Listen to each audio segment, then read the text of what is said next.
ನಮಸ್ಕಾರ ಬಂಧುಗಳೇ. ನಾವು ಹಲವಾರು ವಿಚಾರಗಳನ್ನು ಪರಸ್ಪರ ಚರ್ಚೆ ಮಾಡುತ್ತಾ ಬಂದಿದ್ದೇವೆ. ನಾನು ಕ್ಯಾನ್ಸರ್ ರೋಗದ ಬಗ್ಗೆ ಒಂದು ವಿಡಿಯೋ ಮಾಡಿದ್ದೆ. ಅದನ್ನು ನೀವೆಲ್ಲರೂ ಇಷ್ಟಪಟ್ಟು ನೋಡಿದ್ದೀರಿ. ಜನರಿಗೆ ಆರೋಗ್ಯದ ಬಗ್ಗೆ ಹೆಚ್ಚಿನ ಕಾಳಜಿ ಇರುವುದನ್ನು ನಾವು ಗಮನಿಸಬಹುದು. ಯಾಕಂದರೆ ಪ್ರತಿಯೊಬ್ಬ ಮನುಷ್ಯನು ಎದ್ದು ಓಡಾಡುವಾಗ ಅವನು ಆರೋಗ್ಯವಾಗಿದ್ದಾಗ ಏನು ಬೇಕಾದ್ರೂ ಮಾಡಬಲ್ಲೆ, ನನ್ನಿಂದ ಎಲ್ಲವೂ ಸಾಧ್ಯ ಎಂಬ ಒಂದು ಮನಸ್ಥಿತಿ ಅವನಲ್ಲಿರುತ್ತೆ. ಆದರೆ ಅವನಿಗೆ ಎದ್ದು ಓಡಾಡಲಾಗದೆ ಆಚೆಗೆ ಹಿಡಿದಾಗ ಅವನ ಸ್ಥಿತಿ ಚಿಂತಾಜನಕವಾಗುತ್ತೆ. ಅದರಲ್ಲೂ ಆಚೆಗೆ ಹಿಡಿದು ಪರರ ಸಹಾಯವಿಲ್ಲದೆ ಎದ್ದು ಕುಳಿತುಕೊಳ್ಳಲು ಸಹ ಸಾಧ್ಯವಾಗದಂತಹ ಸ್ಥಿತಿ ಬರುತ್ತವೆ. ಅದು ಒಂದು ಪರಾವಲಂಬಿ ಜೀವನ. ಈ ಬದುಕಿನಲ್ಲಿ, ಇಂತಹ ಬದುಕಿನಲ್ಲಿ ಅವನು ಅನುಭವಿಸುವ ಯಾತನೆ ಹಾಗೂ ಅವನ ಅಕ್ಕಪಕ್ಕದಲ್ಲಿರುವ ಅವನ ಅಕ್ಕಪಕ್ಕದಲ್ಲಿರುವ ಬಂಧುಗಳು ಅನುಭವಿಸುವಂತಹ ಒಂದು ಕಷ್ಟ ಬಹಳ ಶೋಚನೀಯವಾಗಿರುತ್ತದೆ. ಮೊದಲು ಇಂತಹ ರೋಗ ವೃದ್ಧಾಪ್ಯದಲ್ಲಿ ಬರ್ತಾಯಿತ್ತು. ಇತ್ತೀಚೆಗೆ ಅದು ಮಧ್ಯ ವಯಸ್ಸಾಗುವುದಕ್ಕಿಂತ ಮೊದಲೇ ಇಂತಹ ಸಮಸ್ಯೆಗಳು ಕಾಣಿಸ್ತಾ ಇದೆ. ಅಂದರೆ ಜನಗಳು ಹಾಸಿಗೆ ಹಿಡಿದು ಮಲಗಿಬಿಡ್ತಾರೆ, ಎದ್ದು ಓಡಾಡಲು ಸಾಧ್ಯವಿಲ್ಲ, ಕೈಕಾಲು ಅಲ್ಲಾಡಿಸುವುದು ಕಷ್ಟವಾಗುತ್ತದೆ. ಅಂತಹ ಸ್ಥಿತಿಯಲ್ಲಿ ಅವರು ಜೀವನವನ್ನು ನಡೆಸುವಂಥ ಸ್ಥಿತಿ. ಅಂದರೆ ಅದಕ್ಕೆ ಕಾರಣ ಸ್ಟ್ರೋಕ್ ಅಥವಾ ಲಕ್ವಾ ಎಂಬ ರೋಗ. ಸ್ಟ್ರೋಕ್ ಅಥವಾ ಲಕ್ವಾ ಇದು ಈಗ ಇತ್ತೀಚೆಗೆ ಸಾಮಾನ್ಯವಾಗಿ ರೋಗವಾಗಿದೆ. ಯಾವುದೇ ಮನುಷ್ಯನಿಗೆ ಎದ್ದು ಓಡಾಡಲಾಗದಂತಹ ಸ್ಥಿತಿ ಬರುತ್ತೆ. ಆ ಸ್ಥಿತಿ ಅಂದರೆ ಒಂದು ಗಂಭೀರವಾದ ಸಮಸ್ಯೆ. ರೋಗಿಗೂ ಮನೆಯಲ್ಲಿರುವಂತಹ ಸಂಬಂಧಿಕರಿಗೂ ಅದು ದೀರ್ಘಕಾಲದ ಸಮಸ್ಯೆಯಾಗಿರುತ್ತದೆ. ಆದುದರಿಂದ ಅಂತಹ ರೋಗ ಬರದಂತೆ ತಡೆಯಲು ಏನು ಮಾಡಬೇಕು? ಆ ರೋಗ ಹೇಗೆ ಬರುತ್ತದೆ? ಆ ರೋಗಕ್ಕೆ ಕಾರಣ ಏನು? ಮುಂತಾದ ವಿಚಾರಗಳನ್ನು ನಾವು ತಿಳಿದುಕೊಂಡರೆ ಇಂತಹ ರೋಗಗಳಿಂದ ಮುಂಜಾಗ್ರತಾ ಕ್ರಮವಾಗಿ ನಾವು ಕೆಲವು ಎಚ್ಚರಿಕೆಗಳನ್ನು ತಿಳಿದುಕೊಳ್ಳಬಹುದು. ಅದಕ್ಕೆ ನಾನು ಇಂದಿನ ವಿಡಿಯೋದಲ್ಲಿ ಸ್ಟ್ರೋಕ್ ಅಥವಾ ಲಕ್ವಾ ಎಂಬ ರೋಗದ ಬಗ್ಗೆ ನಿಮಗೆ ಒಂದು ಸೂಕ್ಷ್ಮವಾದ ಪರಿಚಯವನ್ನು ಮಾಡಿಕೊಡುತ್ತೇನೆ. ಅದಕ್ಕಿಂತ ಮೊದಲು ಲೋಕ ಸುತ್ತಿ ಬರೋಣ, ದೇಶ ಸುತ್ತೋಣ, ಕೋಶ ಓದೋಣ, ಮನಸ್ಸಿನೊಳಗೆ ನುಗ್ಗಿ ನೋಡೋಣ. ಅದುವೇ ದಾರಿ ಮಾನಿಯ ಟೈಮ್ಸು. ಸ್ವಾಗತ ನಿಮಗೆಲ್ಲರಿಗೂ ಸ್ವಾಗತ. ಎಲ್ಲರಿಗೂ ಮಾಣಿಯ ಟೈಮ್ಸ್ ಯೂಟ್ಯೂಬ್ ಚಾನಲ್ಗೆ ಸ್ವಾಗತ. ಇದೊಂದು ಗಂಭೀರವಾದ ಸಮಸ್ಯೆ ಅಂತ ನಾನು ನಿಮಗೆ ಹೇಳಿದೆ. ಮನೆಯ ಸಂಬಂಧಿಕರಿಗೂ ಹಾಗೂ ಮನೆಯಲ್ಲಿರುವಂತಹ ಇತರ ವ್ಯಕ್ತಿಗಳಿಗೂ ಇಂತಹ ಒಬ್ಬ ರೋಗಿ ಇದ್ದರೆ ಅವರ ಜೀವನವೇ ಭಾಳ ಕಷ್ಟವಾಗುತ್ತದೆ. ಯಾಕಂದರೆ ಅವರು ಮನೆ ಬಿಟ್ಟು ಎಲ್ಲೂ ಹೋಗಂಗಿಲ್ಲ. ಇವರಿಗೆ ಒಬ್ಬರು ಇಲ್ಲದೇ ಇದ್ದರೆ ಏನೂ ಕೆಲಸ ಆಗೋದಿಲ್ಲ. ಇದರ ನಡುವೆ ಅವರಿಗೆ ಕೋಪ ತಾಪಗಳು ಹೆಚ್ಚಾಗುತ್ತದೆ, ಅವರ ಮಾತುಗಳು ಬದಲಾಗುತ್ತದೆ. ಅವರಿಗೆ ತುಂಬ ಕೋಪದ ಒಂದು ರೀತಿಯಲ್ಲಿ ವ್ಯವಹರಿಸುತ್ತಾರೆ. ಯಾಕಂದರೆ ಯಾವನೇ ಒಬ್ಬ ವ್ಯಕ್ತಿಗೆ ತಾನು ನರಳುತ್ತಾ ಬಿದ್ದಿರುವಾಗ ತನ್ನ ಕೋಪ ಜಾಸ್ತಿ ಆಗೋದು ಸಾಮಾನ್ಯ. ಯಾರು ಏನು ಮಾಡಿಕೊಟ್ರು ಅದು ಇಷ್ಟವಾಗೋದಿಲ್ಲ. ನನ್ನಿಷ್ಟದಂತೆ ನಾನು ಮಾಡುವುದಕ್ಕೂ ಬೇರೆಯವ್ರು ಮಾಡಿಕೊಡೋದಕ್ಕೂ ಭಾಳ ವ್ಯತ್ಯಾಸವಿದೆ. ಅಂತಹ ಸ್ಥಿತಿ ಬರುತ್ತದೆ. ಇದು ಯಾಕೆ ಹೀಗಾಗುತ್ತದೆ? ಅದಕ್ಕೇನು ಕಾರಣ? ಇದು ಬರದಂತೆ ನಾವು ಏನು ಮಾಡಬೇಕು? ಈ ಸ್ಟ್ರೋಕ್ ಆಗದಿದ್ದಂಗೆ ಏನು ಮಾಡಬೇಕು ಎಂಬುದೇ ಇಂದಿನ ಕಾರ್ಯಕ್ರಮ. ನಿಮಗೆಲ್ಲರಿಗೂ ಇಂತಹ ವಿಚಾರಗಳನ್ನು ಹೊತ್ತು ಬರುತ್ತಿರುವಂತಹ ಮಾಣಿಯ ಟೈಮ್ಸ್ ಯೂಟ್ಯೂಬ್ ಚಾನಲ್ ಇಷ್ಟವಾಗಿರಬಹುದು. ನೀವಿನ್ನೂ ಈ ಚಾನಲನ್ನು ಸಬ್ಸ್ಕ್ರೈಬ್ ಮಾಡಿಲ್ಲವಾದರೆ ಈಗಲೇ ಕೆಳಗೆ ಕಾಣುವ ಸಬ್ಸ್ಕ್ರೈಬ್ ಎಂದು ಬರೆದಿರುವಲ್ಲಿ ಒಮ್ಮೆ ಕ್ಲಿಕ್ ಮಾಡಿ ಸಾಕು, ನೀವು ಸಬ್ಸ್ಕ್ರೈಬ್ ಆಗ್ತೀರಿ. ಹಾಗೆಯೇ ಪಕ್ಕದಲ್ಲಿ ಕಾಣುವ ಗಂಟೆಯ ಚಿಹ್ನೆಯನ್ನು ಒಮ್ಮೆ ಒತ್ತಿದರೆ ಮಾಣಿಯ ಟೈಮ್ಸ್ ಯೂಟ್ಯೂಬ್ ಚಾನಲ್ ಯಾವುದೇ ಹೊಸ ವೀಡಿಯೋ ಅಪ್ಲೋಡ್ ಆದ ಕೂಡಲೇ ನಿಮ್ಮ ಮೊಬೈಲ್ಗೆ ನೋಟಿಫಿಕೇಷನ್ ಬರುವುದರಿಂದ ನೀವು ಎಲ್ಲ ವೀಡಿಯೋಗಳು ನೋಡಿ ಹೆಚ್ಚು ಹೆಚ್ಚು ವಿಷಯಗಳು ತಿಳಿದುಕೊಂಡು ನೀವು ಜೀವನದಲ್ಲಿ ಯಶಸ್ವಿ ಆಗುವುದು, ಅಭಿವೃದ್ಧಿ ಆಗುವುದು, ಆರೋಗ್ಯವಾಗಿರಬಹುದು.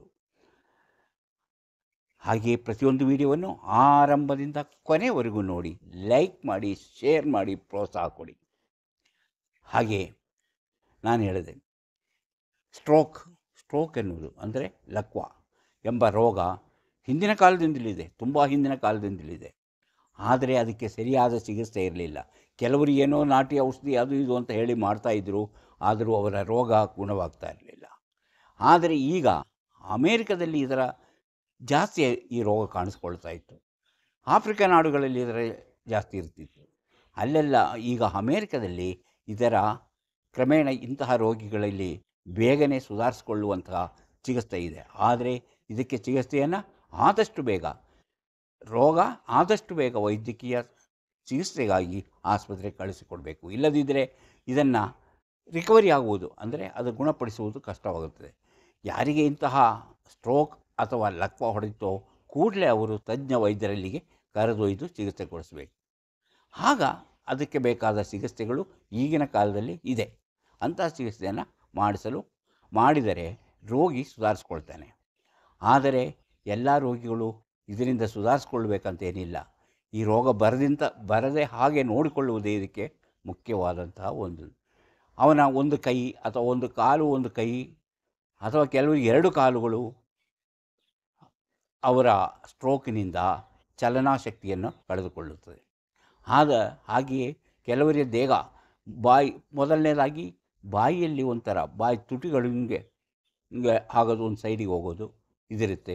ಮಾತಿನಲ್ಲಿ ತೊದಲುವಿಕೆ, ಇದು ಸಹ ಈ ರೋಗದ ಲಕ್ಷಣಗಳಾಗಿರುತ್ತದೆ. ಆಮೇಲೆ ಕಾಲುಗಳಲ್ಲಿ ನೋವು ಬರ್ಬೋದು, ಅದು ಸಹ ಇದಕ್ಕೊಂದು ಆರಂಭ. ಯಾಕೆ ಹೀಗಾಗುತ್ತಂದರೆ ಅದು ರಕ್ತದ ಪರಿಚಲನೆಯಲ್ಲಿ ಆಗುವಂಥ ವ್ಯತ್ಯಾಸ.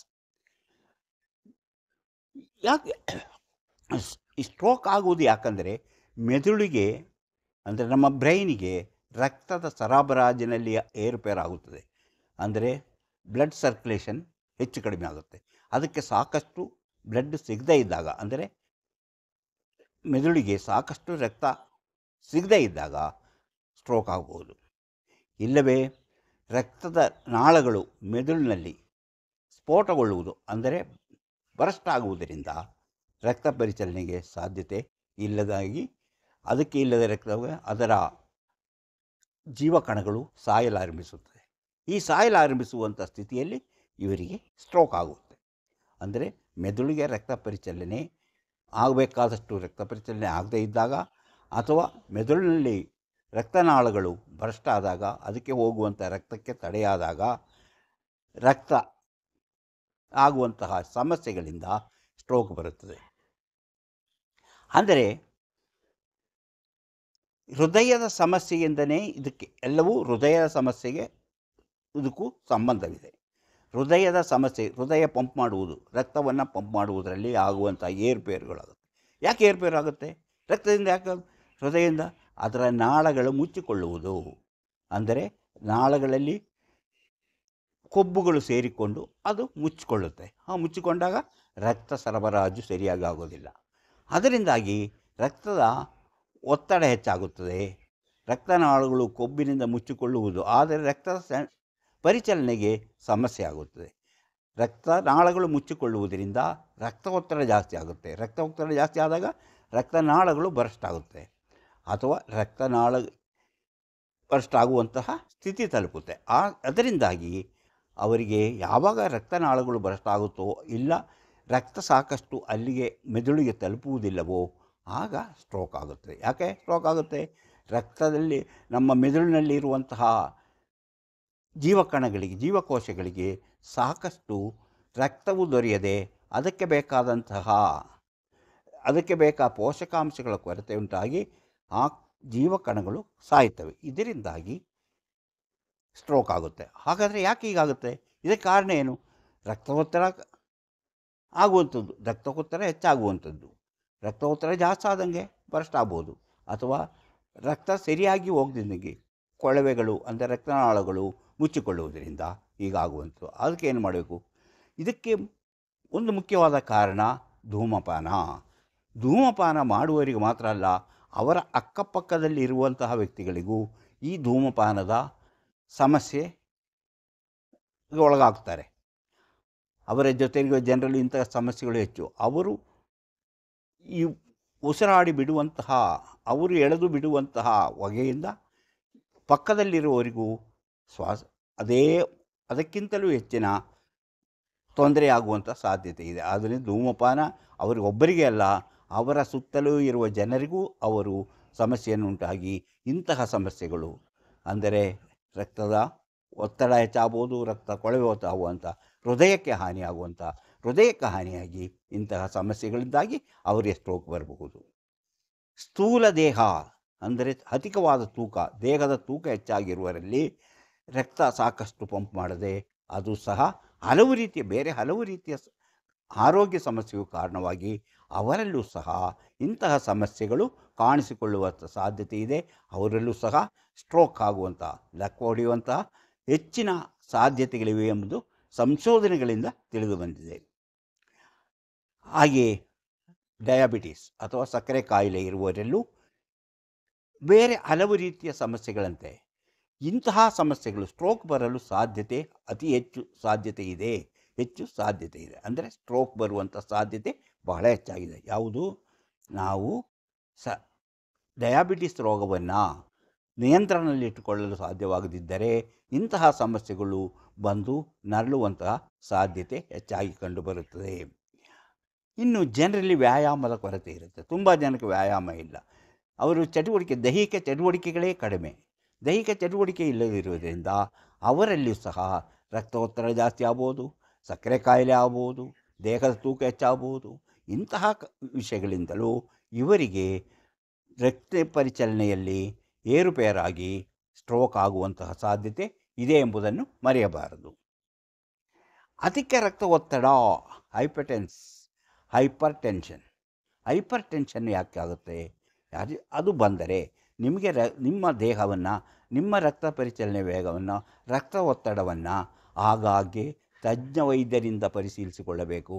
ತಜ್ಞ ವೈದ್ಯರಿಂದ ಪರಿಶೀಲಿಸಿಕೊಂಡಾಗ ನಿಮಗೆ ಹೆಚ್ಚಿನ ಒತ್ತಡ ಇದ್ದರೆ, ರಕ್ತ ಒತ್ತಡ ಹೆಚ್ಚಿಗೆ ಇದ್ದರೆ ಅದನ್ನು ನಿಯಂತ್ರಣಕ್ಕೆ ತರುವಂತಹ ಚಿಕಿತ್ಸಾ ವಿಧಾನವನ್ನು ಅನುಸರಿಸಬೇಕು. ರಕ್ತ ಒತ್ತಡ ಹೆಚ್ಚಾದಷ್ಟು ಜೀವನದಲ್ಲಿ ಅವರಿಗೆ ಇಂತಹ ಸ್ಟ್ರೋಕ್ಗಳು ಬರುವಂತಹ ಸಾಧ್ಯತೆ ಇದೆ. ಅದೇ ರೀತಿ ಹಾರ್ಟ್ ಅಟ್ಯಾಕ್ ಅಂದರೆ ಅವನು ಆಗಲೇ ಹೋಗ್ಬೋದು, ಅದು ತೊಂದರೆ ಇಲ್ಲ. ಆದರೆ ಈ ನರಳುವುದೆಯಲ್ಲ, ಹಾಸಿಗೆ ಹಿಡಿದು ವರ್ಷಾನುಗಟ್ಟಲೆ ಹೀಗೆ ಅವನು ನರಳಿ ಸಾಯುವಂತಹ ಒಂದು ಸ್ಥಿತಿ ಇದೆಯಲ್ಲ, ಅದು ಶತ್ರುವಿಗೂ ಬೇಡ ಎಂಬುದೇ ಸಾಮಾನ್ಯ ಜನರ ನಂಬಿಕೆ. ಅಂದರೆ ಅಷ್ಟೊಂದು ಘೋರವಾದ ಒಂದು ಅನುಭವ, ಎದ್ದು ಓಡಾಡಲು ಸಾಧ್ಯವಾಗದೆ ಅದಕ್ಕೆ ಇಂತಹ ಸ್ಥಿತಿ ತಲುಪುವಂತಹ ಸ್ಥಿತಿ ಇದೆಯಲ್ಲ, ಅದು ಯಾರಿಗೂ ಬೇಡ. ಅದೊಂದು ನರಕ ಯಾತನೆ. ಆ ಮನೆಯಲ್ಲಿರುವವರಿಗೂ ತೊಂದರೆ, ಇವರಿಗೂ ತೊಂದರೆ. ಇಂತಹ ಸಮಸ್ಯೆಗಳು ಬರದಂತೆ ನೀವು ತಡೆಯುವುದು ಅಂದರೆ ನಿಮ್ಮಲ್ಲಿರುವಂತಹ ರಕ್ತದ ಒತ್ತಡವನ್ನು ಆಗಾಗ್ಗೆ ಪರೀಕ್ಷಿಸಿ ಅದಕ್ಕೆ ಬೇಕಾದ ಔಷಧಿಗಳನ್ನು ತೆಗೆದುಕೊಂಡು ರಕ್ತ ಒತ್ತಡವನ್ನು ಎಷ್ಟು ಬೇಕೋ ಅಷ್ಟು ನಿಯಂತ್ರಣದಲ್ಲಿ ಇಟ್ಟುಕೊಳ್ಳುವುದು. ಆಟ್ರಿಯಲ್ ಫಿಬ್ರಿಲೇಷನ್ಸ್ ಎಂಬ ಸಮಸ್ಯೆ ರಕ್ತವನ್ನು ಹೆಪ್ಪುಗಟ್ಟುವಂತೆ ಮಾಡಿ ರಕ್ತ ಪರಿಚಲನೆಗೆ ತಡೆಯಾಗುತ್ತದೆ. ರಕ್ತ ಹೆಪ್ಪುಗಟ್ಟುವಂತೆ, ಅದು ಹಾರ್ಟಿನ ಅಥವಾ ನಮ್ಮ ಹೃದಯದ ಒಂದು ಸಮಸ್ಯೆಯಾಗಿರುತ್ತದೆ. ಆ ಸಮಸ್ಯೆಯನ್ನು ನಾವು ಪರಿಹರಿಸಿಕೊಳ್ಳುವುದು. ಈ ಸಾಮಾನ್ಯವಾಗಿ ಜನಗಳಿಗೆ ಸಮತೂಕ ಆಹಾರದ ಕೊರತೆ ಇರದೆ ಅವರು ಸಿಕ್ಕಿದ್ದನ್ನು ತಿನ್ನುತ್ತಾರೆ.